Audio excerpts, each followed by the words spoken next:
It can be frustrating to have units feel clunky or unresponsive right in the critical moments. Agree. And this is something that Age 3 still hasn't addressed, and I'm going to say it. Fucking man, I'm saying it. All right. Some, like, quality of life changes that need to happen in Age of Empires 3. Can I get a patrol? Because my attack move doesn't fucking work. It never fucking works. Can I get a patrol? Because in Age of Empires 2, I patrol my units across the map, and guess what? They run into anything. They're gonna fucking shoot it. They don't walk into it. I don't have my falconets going into the enemy fucking base. They literally just fire the arrows. That's all I want. Like, just give me patrol, all right? That's the first thing, okay? G'day, fellas. Just before we get into the video, we're currently live on Twitch. We'll be live hopefully for the next 6 to 7 hours. So if this video has been uploaded very recently in the last 6 to 7 or maybe even 8 hours, jump on over, Twitch TV. I'll leave a link down in the description. Now let's get into the video. Aussie Drongo! Aussie Drongo! Alright, this is Drongo Reacts. Why is Age of Empires 2 more popular? AoE2 versus Age of Empires 3. It's an 11-minute video and it's got 400,000 views, and it was posted on the 4th of October 2020. So this is right before Age of Empires 3 Definitive Edition came out. So let's see what he says. Hey guys, Spirit of the Law. Just before we get into this, I want to let you guys know, I take a very competitive approach to my analysis of the game. I'm going to just be focusing on competitive elements, you know, gameplay, that sort of thing. Am I having fun in the game while I'm playing it? Like, okay, I'll give you an example. League of Legends, even when I win in that game, I'm not having fun. I lose, and I'm like, I'm throwing my fucking keyboard out the fucking window, man. That game kills me. And yet I still can't stop playing it. I don't understand. It's like I win and I just hate myself, and I lose and I just want to... I shouldn't say that. All right, let's continue. All right, let's get to it. Hey guys, Spirit of the Law here. In this video, I want to speak from an Age of Empires 2 YouTuber's perspective about the differences between Age 2 and Age 3. Okay. The goal isn't to disparage it and argue that Age 2 is the one everybody should play. I certainly plan to get Age of Empires 3 Definitive Edition when it comes out in a couple of weeks. But look how zoomed in he is. I think Age 2 crazy. became so much more popular than its sequel. Whether it's by physical... All right, so put this up on the stats. Age of Empires 2, 2 million copies shipped in 3 months. Age of Empires 3, 2 million copies shipped in 3 years. Okay. Yes, Arvak, I am. I'm in Australia. So, yeah, Oceanic is pretty much my region. Sales after release, players on Steam, activity on forums, really... And now he's got the activity on Steam, so we can see Age of Empires 3 with 2.5k, Age of Empires 2, and the Definitive Edition. Yeah, you can see it's like miles above. Like, this is like 21k versus 2.4k. It's just fucking... Any metric you use, Age 2 seems to have a significantly larger player base. Though, of course, we'll have to see how the Definitive Edition impacts that. In an interview with one of the Age of Empires 3 developers, Bruce Shelley, in 2011, he had this to say. With Age of Empires 3, we tried all of these new ideas. I think it was a huge mistake. We wanted to create something that was 30% the same, 30% borrowed, and 30% innovative. It was like... Well, Bruce, just real quick with your math there, buddy. 30 plus 30 plus 30 is 90. You're missing 10%. And that probably explains all the bugs in Age of Empires. Because that extra 10% was the that was the bug checkers. It's like being a child changing all of the dials on a television and then trying to get the picture back. It just wasn't an age game anymore. That's an unusually candid critique by a developer of their own game. With the upcoming release, I've been trying to get to know the game a bit more, and my opinion has definitely improved while going back to it now. I'll start on a positive note by talking about what I think Age 3 did well, and why I think some features like that are font. underappreciated. That's a good font. Can we move on? Let's move on. First of all, I think the home city concept is a good one. At first, it's off-putting, and for some people, this is a negative of the game. I know I'm pausing a lot. Hashtag pause champ. How much better is this layout with the cards? Like, just give me this layout with the cards. I don't give a fuck. Like, don't lock them. Just give me the layout. I just want that. I just want that layout. But after putting time into leveling up a couple of cities and unlocking more cards, I really think it adds a cool dimension. It's fun strategizing before the game even starts and trying to anticipate how the game's going to go and True. in what order you'll need to send things. True. You have to balance long-term versus short-term, having a balance across different ages, and it lets you customize your civilization to a degree that isn't possible in any other age game. Sure. In a way, it's almost like picking additional civ bonuses. I In another agree. universe or timeline where I'm an age 3 YouTuber instead of age 2, you can bet that He's talking about me. I'm an age 3 YouTuber. That's me, boys. Boys, Spirit of the Lord knows me. that guy's having a great time making videos on all the hidden effects of the cards and the optimal shipments. There's a lot of depth to it.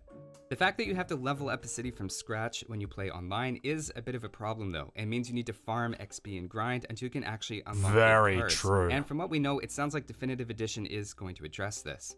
The home city feels like a situation where you have a really interesting idea, but something about how it's implemented turns people away before they really have a chance Exactly. to explore it. Yep. Another agree. change in AoE3 I like is their infinite food generating farms and gold generating plantations with a slow collection rate. Yep. The fact you have a non-optimal way to continue getting food and gold income prevents games where everyone just runs out of resources. Very true. It also means at a certain point you can just focus on military.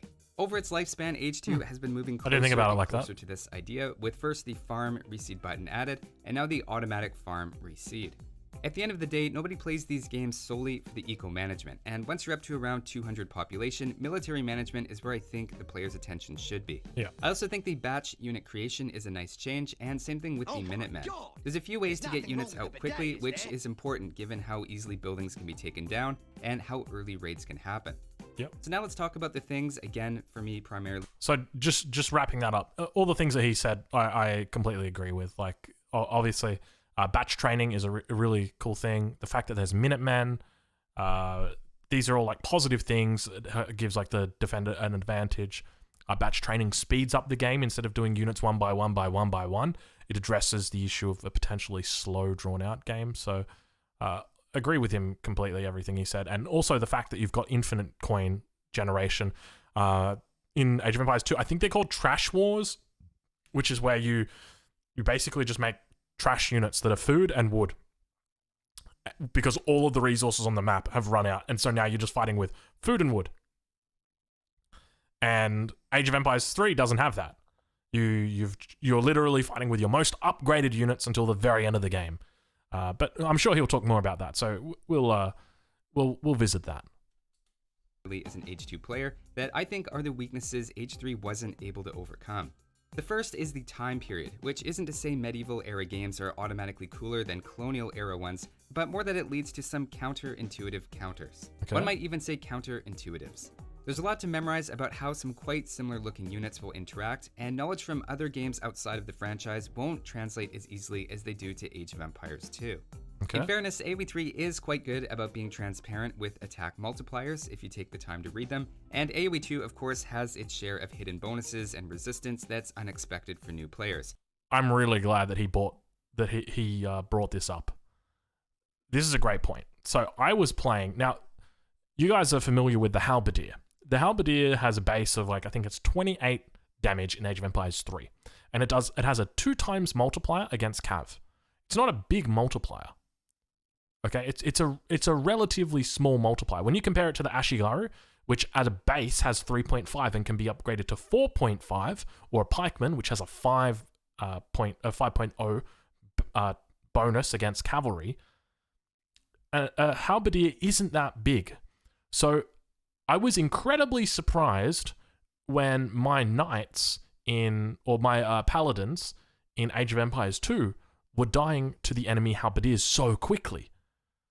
And somebody said, and I asked, I said, like, what's going on? Why are my knights dying to them so quickly? Like, are halberdiers pikemen in Age of Empires 2? And someone said, no, there are pikemen in Age of Empires 2. It's just that halberdiers have a hidden bonus against cavalry. And I said, what do you mean a hidden bonus? He said, it's not in the UI. You can't see it. You can measure it. Like if you get the halberdier to hit the cavalry, you can measure it, but it's not on the UI. So I would say that's not very intuitive at all. I don't like that. So I agree with what he's saying, that the counter system, at least for Age of Empires, it's all very visible. You can click on it. You can find out. There's nothing hidden or secret. For Age of Empires 2, I'm sure once you've learned that the halberdier has I think it's like a 27 attack bonus, where it's like base is like 12 or 10 or something like that, then it can make sense. But to me, it doesn't really, like, I was confused by that as an Age of Empires 3 player, because halberdiers don't counter cav very effectively, that his halberdiers were countering my cav so effectively. So anyway, let's move on with the video. But here's a little demonstration if you haven't played a lot of AoE3 and don't know what I mean. Here we have a field gun, culverin, and horse gun. All of these are available to the British, and 2 are anti-infantry and 1 is anti-artillery. I'm gonna be honest, it's not obvious to me at a glance which is the anti-artillery one. It turns out the outside ones do triple damage to infantry and double damage to buildings, while the middle one does 4 times the damage to artillery, 10 times to ships, and half to cavalry and light infantry. Those are some very steep modifiers that you don't want to fight against. Compare that to... But they're modifiers that you can actually click on the unit and find that out. And then once you do actually click on the unit and find that out, it's very easy to identify them. Like, I can very clearly say, all right, well, I know that the gold one kills my artillery, and I know that the silver ones are going to kill my infantry. So it's very easy to establish that because it's written there. Imagine if they didn't have the multipliers at all. Then good luck. But I mean, to me, I'm just glad that it's got the multipliers. It makes sense. It's one of those things where it's just like, it should just be there. But anyway, we'll move on, because we've kind of beaten this dead horse. Don't want to fight against. Compare that to siege units in Age of Empires 2. I think it's fairly intuitive that the ram and bombard cannon will be good against buildings. The ram and bombard cannon would be good against buildings. The ram, definitely, I would say, like, that's good for shooting down gates. The bombard cannon, though, I look at that and I'm like, I don't really know what that does. It's small, and it kind of shoots up. It kind of looks a bit like a mortar. Like I've seen it in the game before. I've seen it killing, I think it's Trebs it kills. But I wouldn't say instinctively that would hit a building. And the scorpion bolts firing through units and the mangonel dealing damage to an area immediately implies situations you could use them in, even without the game explicitly telling you in a description. Let's play another round. Which of these 2 AoE3 units counters the other? They both have guns, and the one on the left looks like he's dressed a little fancier. Maybe he shops at Burberry. The stats even look pretty similar, but it turns out the guy on the left is heavy infantry and the guy on the right is light infantry. If you haven't played Age 3, it kind of feels like they should do about the same damage to each other. But what's this? Skirmishers do double damage against heavy infantry. What? With equal numbers, the fight isn't even close. Of course, you'll learn the counters eventually and they'll start to feel natural, but when you're just picking up Age 3, this isn't intuitive, and I think is a byproduct of a more difficult era to base this sort of rock, paper, scissors. I just want to clarify, does anybody in the chat know what he means by it's not intuitive? Because obviously I'm speaking from an Age of Empires 3 perspective, where, you know, I look at this and I'm like, okay, well, I know what these units are. I know that's a skirm, that's a musket. I know that this has got double damage against this. They obviously both have guns. They both look similar. Like, their dress, one's got a hat, that's about the difference, and one's wearing pants. This guy's got shorts on, or a kilt. He might be Scottish. He's probably got a kilt on. And here he says, let's listen to what he says again. Infantry. What? With equal numbers, the fight isn't even close. Of course, you'll learn the counters eventually and they'll start to feel natural, but when you're just picking up Age 3, this isn't intuitive, and I think is a byproduct of a more difficult era to base this sort of rock, paper. Alright. Do long guns counter short guns? Well, I mean, you can tell the difference between a sniper rifle and a handgun, and you could suspect that at a longer range, typically, a person who has got a knife, like a bayonet, is probably going to do better in close range than at long range. Like, I would just suspect that. But I think it's much of a muchness, because the truth is, when you get into the game and you click on the unit and you say, oh, that's got 2 times damage against heavy units or heavy infantry. What's a heavy infantry? And they go musketeer, and you go, oh, okay. So I can just build these and I can kill the enemy units. It's like, it's a very quick thing to learn. So I agree that the units look similar, but I don't think that it's not intuitive. Paper, scissors type of game in. Just to cherry pick an example for the AoE3 players to try, which of these 2 incredibly common ranged units in Age 2 is good against the other? I think it makes sense the unit with the shield is going to do better, and indeed that's what we get, with the skirmisher countering archers and crossbows. When I watched this the first time, I hadn't played Age of Empires 2 ever, and I didn't realize that this is what you call a skirmisher. I saw them standing next to each other, and you know what I thought it was? I thought it was like some sort of advanced pikeman. So like, you know the movie Gladiator? He had the little shield there, and I was like, it's a melee combat dude. And then it started throwing the spear, and I was like, oh, okay, that makes sense. Like the shield's going to block the bolt, and then he throws the spears, and he kills the same thing. Hello Houseplant says, I thought the exact same thing. There you go. But I think what Spirit of the Law goes on to say is that it was like, it's very obvious that, you know, with the shield, that he blocks the arrows. And, you know, I accept that that makes sense. The shield would block the arrows. Let's listen to what he has to say. Two is good against the other. I think it makes sense the unit with the shield is going to do better, and indeed that's what we get, with the skirmisher countering archers and crossbows. It's not to say H2 units never have hidden attack bonuses that catch people off guard. What about the Genoese crossbowmen? So yeah, I would just be saying almost the exact same thing there, that you can't... They're like a pikeman, as an example. It's got a giant pike on a stick. Everybody knows what a pikeman does. They're very common units. You're going to know typically that a pikeman is going to counter cavalry. But it's, I guess, what I'm trying to say is that you can't always expect to tell what a unit does just by looking at it. You have to click on it. You have to understand it. You have to see it in action. And then from there, from your experience, you draw a conclusion. But anyway. And tells you it has an attack bonus against cavalry, while the regular crossbow doesn't. Obviously, Hey Harry, how you doing, buddy? Hey Harry, this one's for you. you're going to need the description to tell you that. With medieval units though, armor and shields can often indicate how strong a unit is going to be, and from start to finish you have the classic archer, pike, cavalry counters that everyone knows if you played any sort of medieval game before. Another thing that I think turns Age 2 players, and maybe RTS players in general, off of Age 3, is that battles feel awkward, and like your army alternates between sprinting and fighting in quicksand. They'll switch from moving quickly to barely moving at all if they're getting into formation, or if they're attacked by melee infantry. Agree. Fucking agree. I hate that shit. I hate getting snared. But this is one of those things where it comes back to, it's a mechanic of the game.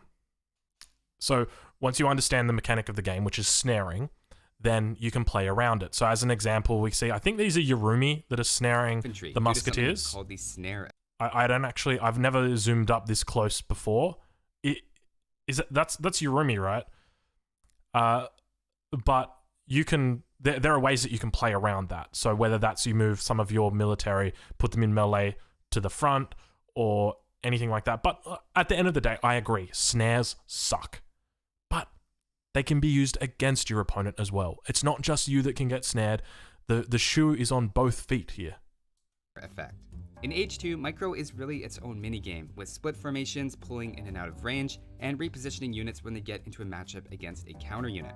I get there's tricks you can use in Age 3 to speed units up, and I'm sure at a high level all sorts of Micro is going on. But it seems odd that units are perfectly happy to sprint around the map until they're actually fleeing from a battle, or even if just one unit in the group is out of position, and then the whole battalion moves at a quarter speed. It can be frustrating to have units feel clunky or unresponsive right in the critical moments. Agree. And this is something that Age 3 still hasn't addressed, and I'm going to say it. Fucking man, I'm saying it. All right. Some like quality of life changes that need to happen in Age of Empires 3. Can I get a patrol?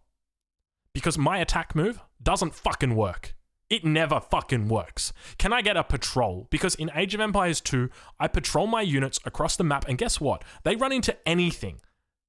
They're gonna fucking shoot it. They don't walk into it. I don't have my falconets going into the enemy fucking base. They literally just fire the arrows. That's all I want. Like, just give me patrol, all right? That's the first thing, okay? Second thing, allow me to individually or to control stances without the game controlling it for me. What am I talking about? I'm talking about artillery. How often have you been in a situation, okay? Your culverin are here. Your culvs are here. Their falconets are right here. The range of your culverin is to here. And so what do? You right-click on the falconets. guess what? Your culverins, they pack the fuck up. They literally pack themselves up and they're like, he's 1 pixel out of our range. We're getting up and we're moving out. But then you know what happens? When your falconets are sitting here and you got 4 falconets and one of them is in lumber mode, and one of them is in bombard mode and 3 of them are in limbered mode, and you tell them to move across the map, they literally wait for that stupid fucker to just bombard over, just slowly. You have to manually select that guy and tell him to limber the fuck up, pack himself up, and get going. Like, there are so many simple quality of life things that can be done to Age of Empires 3 that you just don't have to deal with in Age of Empires 2. And that's like one of the big things. Like, the patrol thing was the first thing I was like, this is amazing. It's a fucking patrol mechanic, bro. It's not fucking science. It's just patrol. All right, I'm good. So. Oh my god! There's nothing wrong with the bidet, is there? Kambusi liked that so much, he was like, I gotta follow this guy. There's a lot of salt in here, but I'm a salt miner. The next thing is, like with snaring units, there needs... So in Age of Empires 3, the original game... Oh my god! There's nothing wrong with the bidet, is there? Think about the way that ships functioned. Oh my god! There's nothing wrong with the bidet. If you had caravels here... Oh my god! And you told the caravels to go down here at the bottom of the map, okay, they would move individually and independently of each other. There needs to be an option like that for your military units on the land. Because exactly what he's talking about, it feels clunky as fuck. What am I talking about? All of these units here are stuck fighting because a pikeman is snaring a single unit. So all of them march slower. Well, they shouldn't all march slower. They shouldn't all be in formation and wait for the slowest man.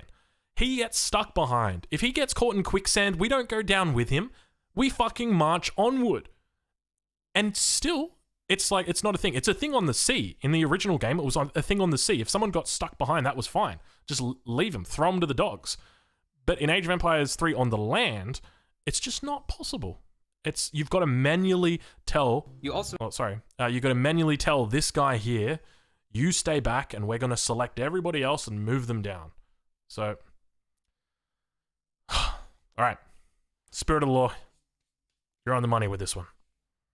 Let's go back a little bit. It can be frustrating to have units feel clunky or unresponsive right in the critical moments.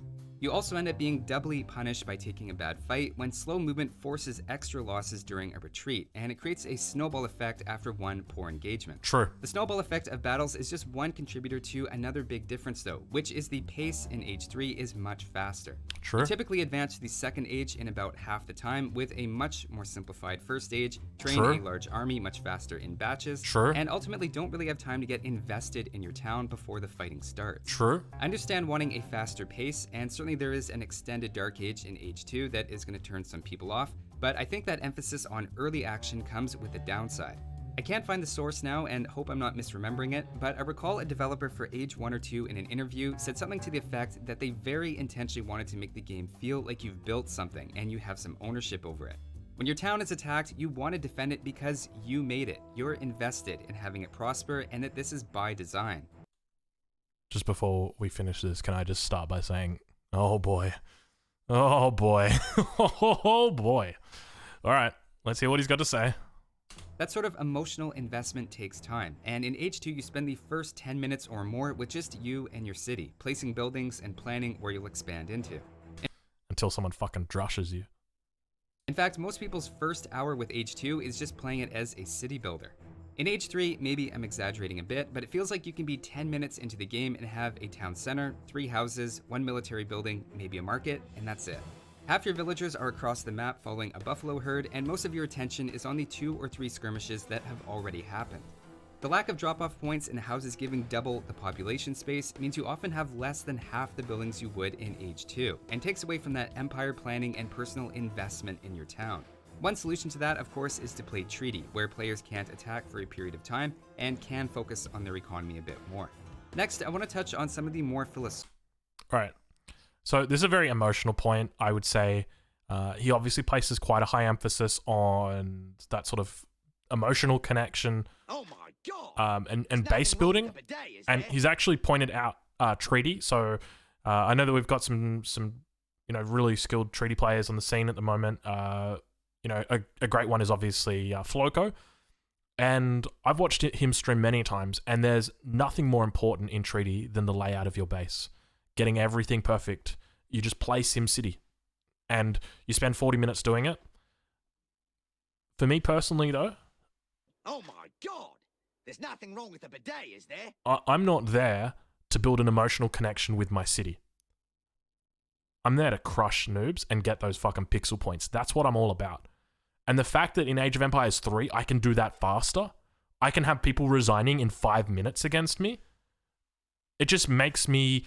I like the pace of the game. I guess that's what I'm trying to say. The pace of the game is quick. It's action-packed.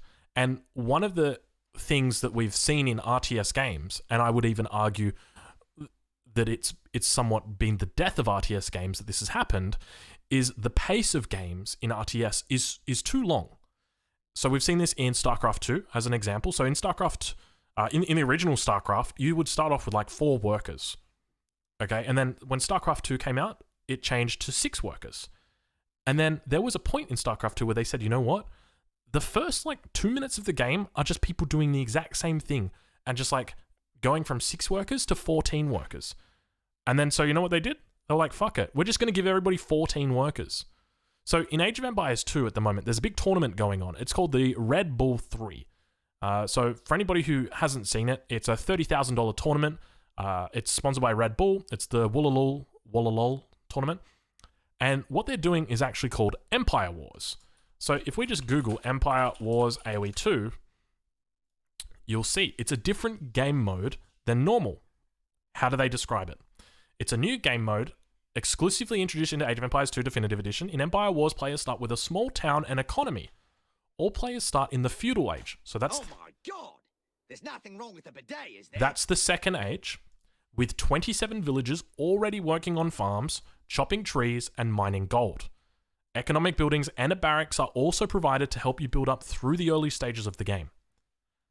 So, what's my point? My point is that it has been recognized by the creators of the game or the tournament organizers or whatever it is, that the pace of the game is a concern. People's interest in the game wanes because they have to sit through a long game. And it's not... It becomes this thing where it's like, it's a little bit boring. If the first 5 minutes of the game always start the same way, why don't we just get rid of them? And that's essentially what they've done here. Now, I don't expect that this is going to take over completely, because I think people still want that default original feeling that they've been playing for 20... I mean, how old is Age of Empires 2 now? Close to 20 years, right? 21 years? So they still want to do it that way. But the tournament organizers have appreciated that, look, we need to get through these games quickly. We can't be using it at a snail's pace. And we've got to get a move on. And so I think Age of Empires 3 addresses that, in that you have age ups that occur in, 4 minutes. You have batch unit training. And you have home cities. That is the big one. People often discount a home city. Now, think about it like this, all right? If you don't have a home city, well, what don't you have? Now, let's not use Sweden, because Sweden's not the best example, just because they have a lack of shipments of settlers. So, in a typical game, if you don't have a home city, well, you're minus 3 villages, you're minus 700 wood. This speeds up the game. And so I'm not saying it's better and I'm not saying it's worse. I'm just saying it increases the speed of the game. And that's what I like. So I would say it's not necessarily an emotional point. I would say it's objective in that Age of Empires 3 is faster paced. And that it's definitely... if you do want that base building element, that there is the treaty side of things, and you definitely don't build an emotional attachment in the same way that you do in Age of Empires 2, if that's your go-to. For me, I'm all about the pixel points. Get me in the game and get me out of it as quickly as possible. I want to take your points, and I want to move on to the next guy to take his points as well. So it's one of those things. It's subjective. But anyway, let's move on. We got enough we've got enough. We've spoken about that enough. So let's hear what he's got to say. Philosophical changes that came down to basically personal preference and why I think the Age 2 approach was more popular. The first is the choice to have radically different civilizations. Age 3 elected for fewer units but with very little overlap between civs. Bonuses are also much more extreme, Hold on. like Britain Can I just go back a bit? Sorry. between civs. Bonus Age 3 elected for fewer units but with very little overlap between civs. Yeah. Bonuses are also much more extreme, like Britain Manors giving a new villager every time you build one. An extra villager in Age 2 is a very significant bonus, and this is basically a free villager for every house you make. For other examples, Japanese have shrines they can build for passive resource generation, and even more extreme in my mind is Dutch villagers cost gold instead of food. Since every civilization plays so differently and has a mostly unique set of cards they unlock through playing that civilization, you're pushed into specializing in one particular civ at a time. In Age 2, you have a bit of that, but they ultimately share the same tech tree with a slightly different combination of units in the late game. Barring a couple of exceptions, every civilization's Dark Age is almost identical, and technically every civilization can do men-at-arms, towers, or archers, and 31 out of 35 can do a scout and night rush. What you learn are strategies, and then which to apply to different civilizations, rather than entirely new game mechanics for each civ. Mastering one also translates to others with just a few minor adjustments to your economy and army composition, and after a few games, besides unique units, you rarely encounter a unit you haven't seen before, because you probably have access to the same unit yourself. Personally, I've always liked the Age 2 model for making it easier to go random civ, but very successful games have gone with both models. Scouting for treasures is also a totally All right, so moving on to the next point, so scanning for treasures. So just with this, so I guess it really comes down to what your philosophy is, whether you're playing for fun or whether you're playing to get better or whether you're playing to win. For me, I play to win and I play to get better. And my argument is, or my philosophy when it comes to that is, I focus on one thing. So when I played League of Legends, I would play one champion. When I played Heroes of Newerth, I would play one hero. When I played StarCraft 2 or StarCraft, I played one faction. I didn't play Protoss and then Terran and then back to Protoss and then over to Zerg. I'd literally played Zerg. That was it. And it's the same for me in Age of Empires. I try and focus on one civilization as a main civilization. European civilizations, there are unique units, like you have the Janissary, but it fulfills the same role as the Musketeer. So just to be like, oh, well, you can't Musketeer rush as the Ottomans. Well, you can. It's called a Janissary rush. It just looks a little bit different. It's got a little bit more health. Obviously, there's the heart of what he's saying is very true. It's very true in that there's a lot of differences in Age of Empires 3 civs compared to Age of Empires 2 civs. Age of Empires 2 civs are basically all identical with just like a few number changes and a few ones where there are zeros on other civs. Like some civs have cav archers and some civs don't have cav archers. I don't know. Maybe some do, maybe some don't. As he said, what was it? 31 out of 35 can do a scout rush into a night rush. So there's the 4 that don't. So people like it different ways. Some people like it, that there's heaps of difference, like in StarCraft 2. The civilizations are so massively fucking different. It's crazy.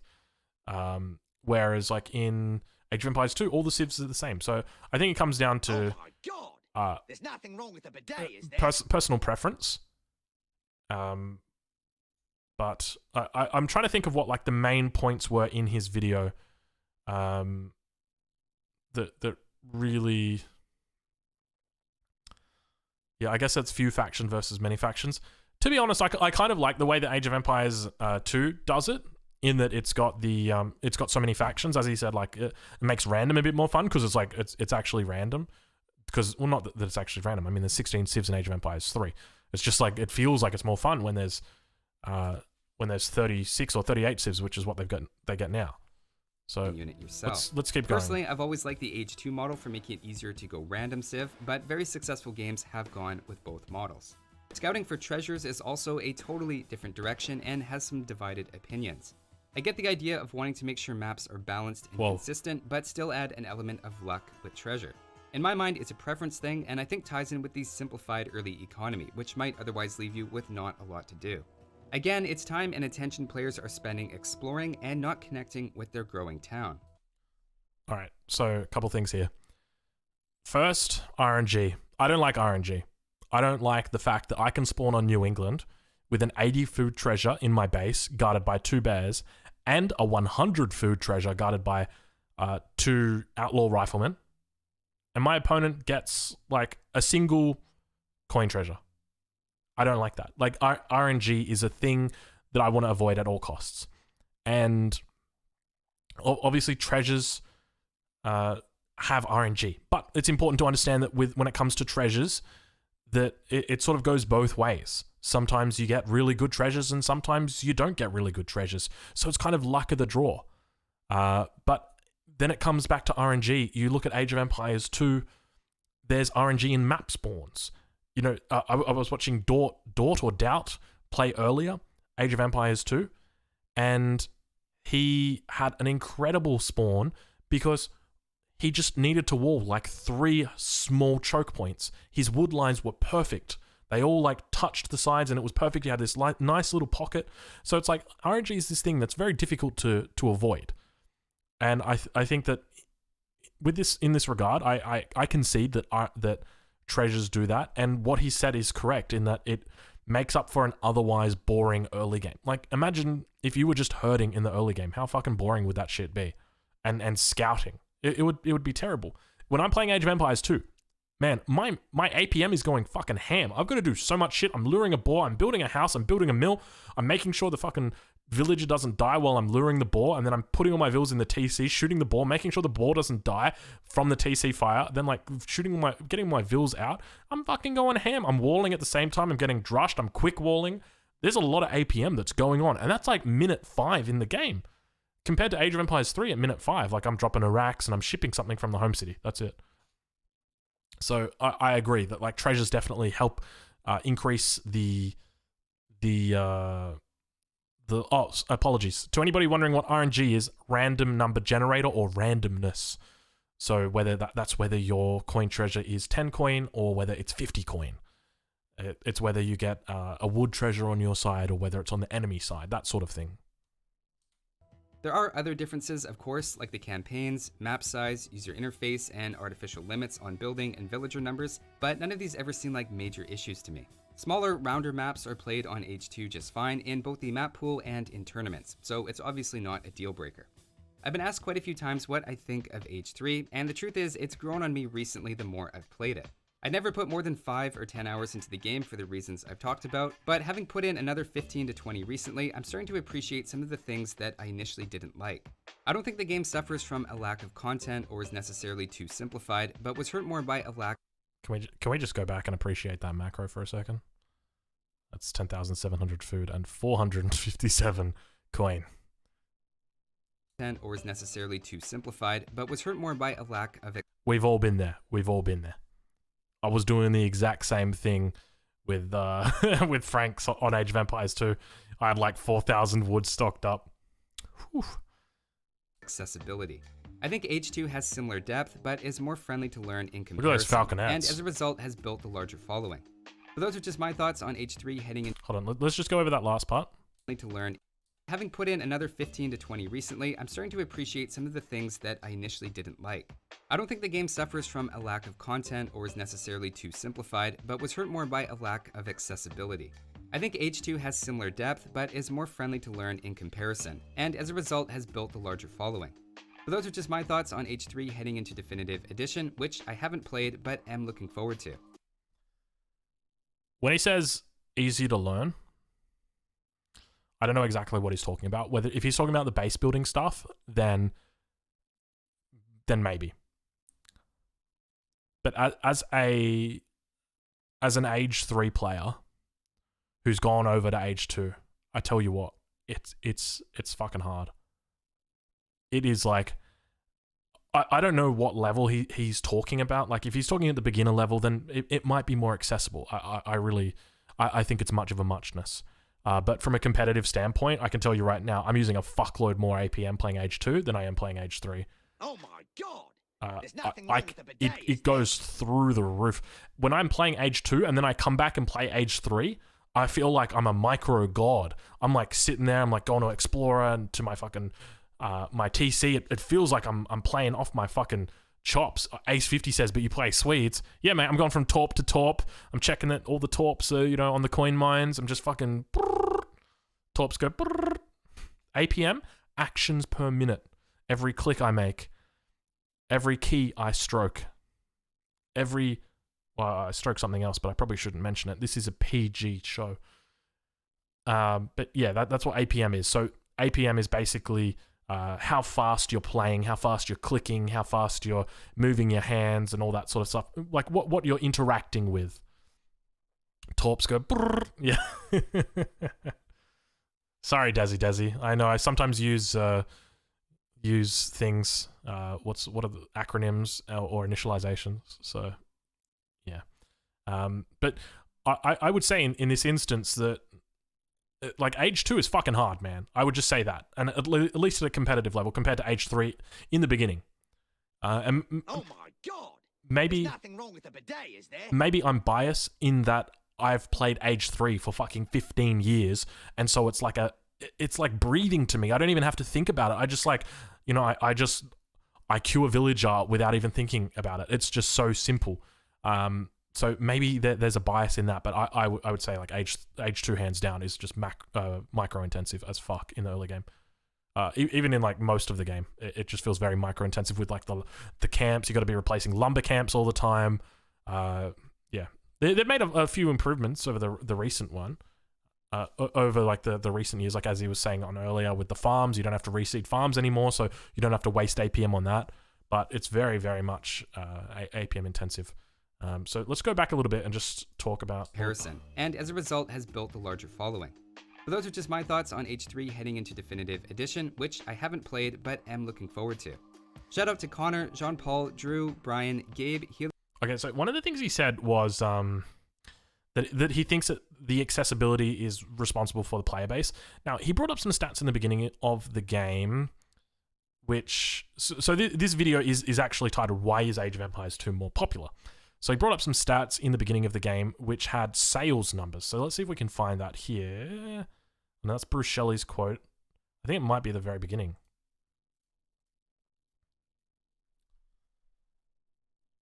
He doesn't have him on a control grip. He's using the hotkey for barracks. Is it before this? Here we go.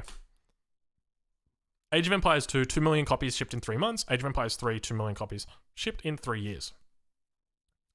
So I guess the thing is, like, it's an incredibly complex thing to try and analyze, like, why that happened. So I don't want to try and talk. I don't want to really talk about this because my suspicion is he's talking about the very beginning of the game. Back in, let's find out what year did Age of Empires 2. Age of Empires 2. What year did it release? It released in 1999. So it's an old girl. She's 21 now. All right. So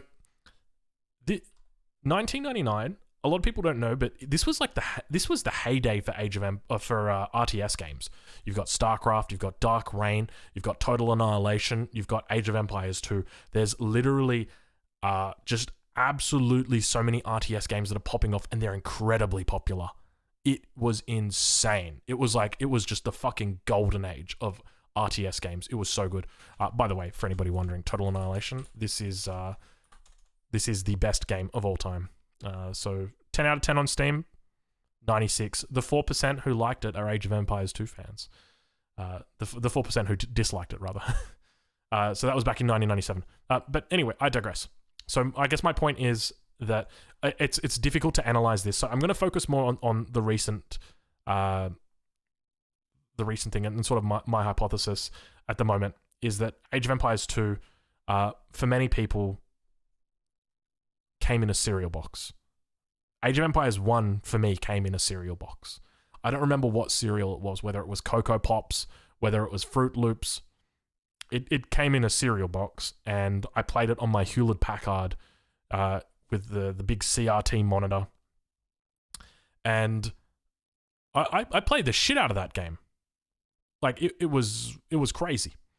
And it had a special place in my heart. I remember when the definitive edition of Age of Empires 1 got announced, and I played it, and I'm like, man, this is fucking shit. My feeling is that those same people that played Age of Empires 2 out of their cereal box or when they were younger, and they've now picked up the definitive edition again, or the HD version or whatever it is, have gotten to it again. And it's almost like a little bit of a hit of nostalgia coming in for people. So, I mean, that would be my suspicion. It's hard to know exactly why it's more successful. It could also just be something simple like the price point. I remember Age of Empires 3, fucking expensive, man. That was $100 in Australia. And like back then, games are fucking that's a lot of money, man. $100. This came out in like 2006. I remember the expansion packs were like $60 each. I was like, man, that's crazy. So it could just really be that. And people just weren't that hyped for it. So it's tough to know. Oh my God! There's nothing wrong with the bidet, I think is there? in the end, he's probably just shouting out to it. So he asked the question, why is Age of Empires 2 more popular? I think it's a good question. It's a hard question to answer. What does chat think? Have you guys got any ideas? I'd love to know what you guys think. I've got you here live. I don't even have to ask in for the YouTube comments. Nostalgia, says Kanoki. Noob Killer says nostalgia.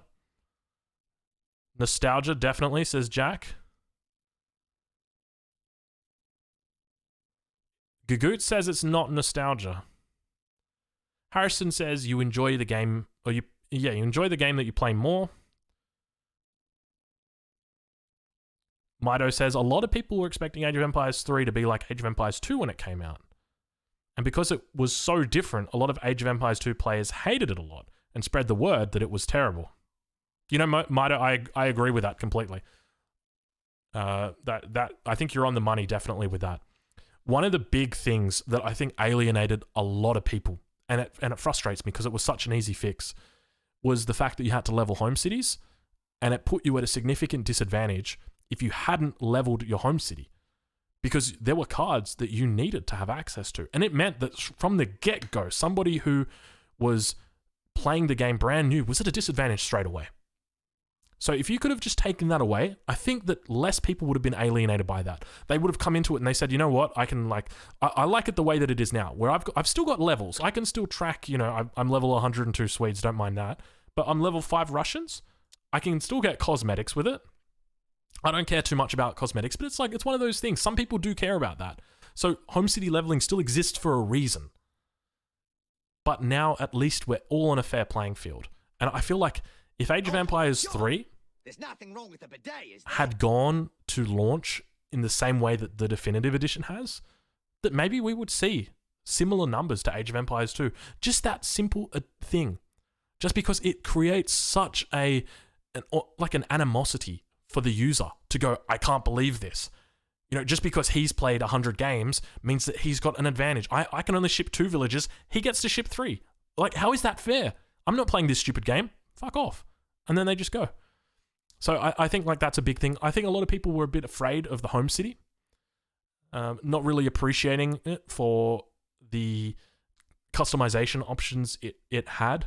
But I think a lot of that was detracted from not being able to choose all the cards that you wanted immediately. It was literally play to win. I know, Jester No Namer. Can you imagine not doing pay to win? That's crazy. It's crazy. Yeah, that's exactly it, Hazza. They just put new players behind, and for no reason at all. And yeah, so. Oh my God! There's nothing wrong with the bidet, is there? Lycros says, I disagree with your argument because most people played versus AI in the past. Good morning, Backyard Bev. Glad you're finally catching us live. You know what, Backyard Bev? Just when you said that, I realized we don't have any tunes on. So let's get some tunes going while we're having a chat. Wicked Cossack says, look at Age of Empires 2 population 10 years ago before they released 4 DLCs. Well, I don't know how to do that, Wicked Cossack, but I trust you. Are you arguing that the DLCs have somewhat promoted the Age of Empires 2 community?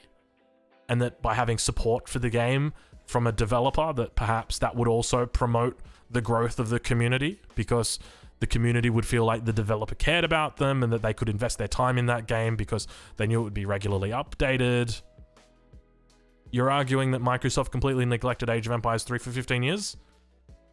You're not arguing, mate. We're all agreeing with you.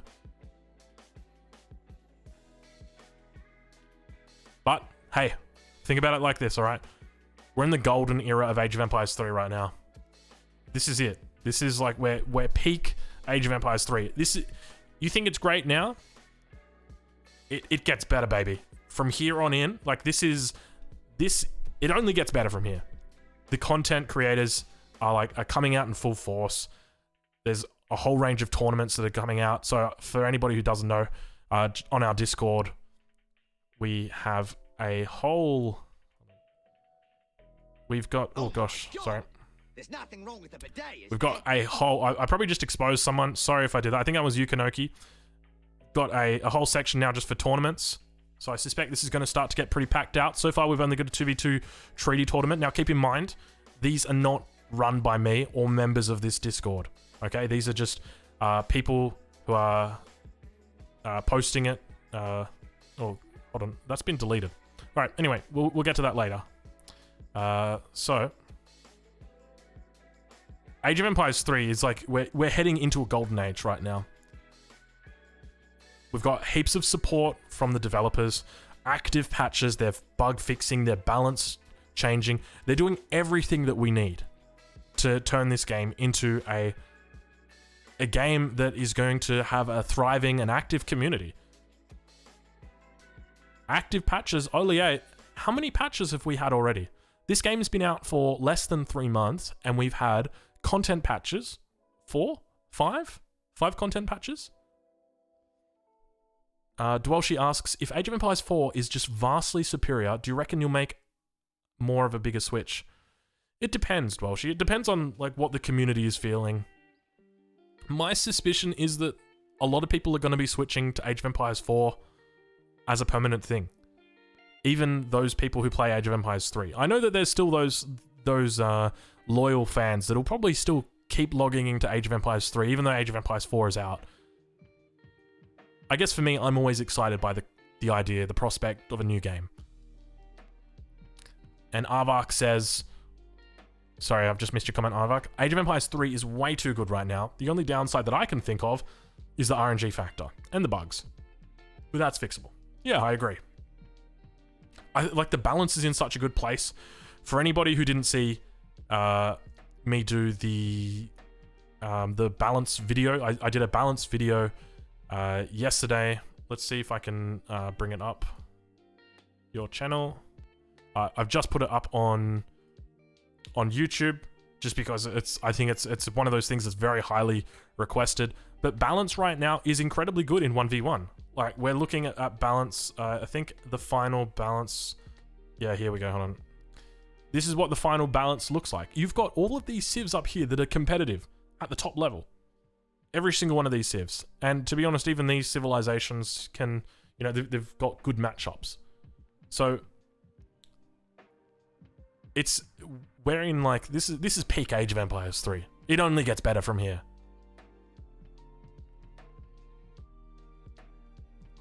Matthias is saying Age of Empires 3 will not have a home city. The devs have said that already. Harrison's shouting out to all the Dutch mains. Rest in peace, all the Dutch mains. I used to be a Dutch main. Then I graduated to the Aztecs, and then to the Chinese. Any idea why they adjusted ports but no China or Aztec? I think because ports were just so weak on land maps. I think that's why, Vanilli. Oh, Fatal QWERTY. G'day, mate. Doing your part for the Emu Nation. Don't mention the war. Don't mention the war, Fatal QWERTY.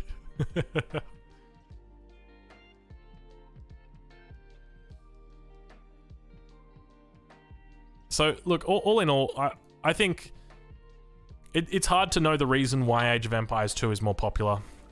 But, as Spirit of the Law says, all we can really do is just keep playing. We'll see Age of Empires 3 rise up there, I'm sure. It might not rise to the level that Age of Empires 2 is at, and that's okay. But it's continuing to thrive. There's, we're seeing more and more people logging in every day. I think we just very recently hit our peak number on Steam, so it's like it's going up. It's going up. I don't know, Vanilli. It's probably best you ask somebody who is in the chat that can answer that question. Is it true that China has 100 less food to start with now compared to TAD? Do you want to be more specific, Vanilli? Do you mean TAD, the robot entertainment patch, or the fan patch? Oh, no worries, Mido. Honestly, man, I feel like Age of Empires 3 Definitive Edition is in such a good spot right now, man. I love it to pieces. I wake up and I'm just thinking about it. Oh, betting. You're right. Noob Killer coming in with the important stuff. The betting. Get your bets on. Get your bets on. Will Aussie Drongo be victorious in the next game? You've got 2 minutes to make your minds up, and then we're going in.